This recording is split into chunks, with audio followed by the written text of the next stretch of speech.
Sometimes you start a game with no expectations, no prior knowledge what you will have to do and what you're actually playing. Usually this is because a game is not very well known, and usually because it's not very good, because when it's good people are talking about it, right? Then you start playing and something in that game grabs you. It doesn't let go and you want to play more. This is what happened to me in a game called Thomas Was Alone.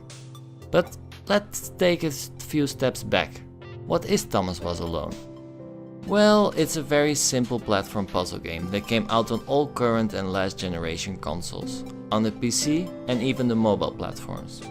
In short, you play one or more rectangles, with each a different color, shape and a different ability.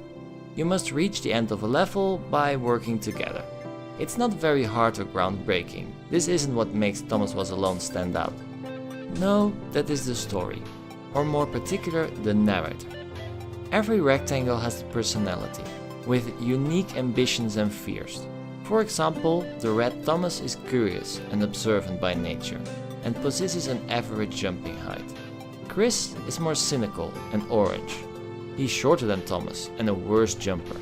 John is tall, yellow and has a considerably high jump. He's very eager to show off. Then there's Claire, a large blue cube who doesn't jump very high, but aspires to be a superhero when she realizes that she can swim, unlike every other rectangle. None of the characters talk, but the narrator tells about their thoughts and insecurities. This is done extremely well. The abstract shapes get a convincing personality. You really wish the best for them, and you want to know if they reach their goals.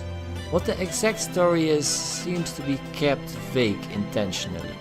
I don't want to spoil it here, so you have to find it out on your own, so you have your own interpretation. I can be very short about the graphics. They are very simple and abstract. I mean, you play with rectangles. And the world is just shapes, no details. I personally don't like this kind of design. I think that it wouldn't hurt anyone to bring some details in the levels. Even the backgrounds are very empty. This is just not my taste. The same I can say about the soundtrack. It is very ambient and minimalist. As stated before, I'm not into these epic soundtracks, but this is a bit too much on the opposite end. A bit more, well, lively and variation is very much appreciated. Then the sound effects. Well, the effects in the game are simple but effective. Good, but nothing to write home about. There's no voice acting. Instead, there is this awesome narrator I mentioned earlier. This is just awesome. It's one of the best narrators I encountered so far. It brings the characters to life, and this is a real achievement if you know that the characters are just rectangles. There's not so much to work with. And there is the problem with Thomas Is Alone for me. The game is too simple, too abstract, just cubes. Don't get me wrong, there's nothing wrong with abstract games, and the narration really brings a special flavor in the mix, but for me it's not enough. The platforming puzzles are decent, but they never get very hard. The characters play fine, not floaty or stiff, but responsive and even precise. I can't fault this game for bad gameplay, it's just too simple for me. As the game progressed, I got more bored, and even the story didn't interest me anymore. It suddenly got abstract and not as grounded anymore as it was initially. The very human fears the initial cubes had changed to something that does fit the story, but is just not so interesting and unique anymore. It was less human and more, well, cube. I also played the extra levels called Benjamin's Flight, and these were pretty interesting. You get a new cube called Benjamin with a jetpack as a special power. This made the puzzles more interesting, but in the end, it is still more of the same. Does this mean I do not recommend Thomas Was Alone? Well, on the contrary. I would recommend this game to everyone. Why?